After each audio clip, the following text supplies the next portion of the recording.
बड़का समाचार के बाद अब बेरा है खबर छत्तीसा के।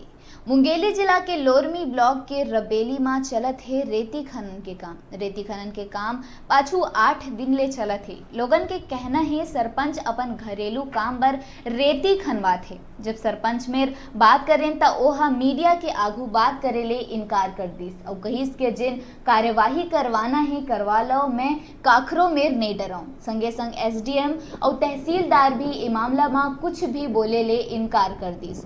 अब देखना है कि आला अधिकारी और प्रशासन कब तक एकर सुध लेवत है।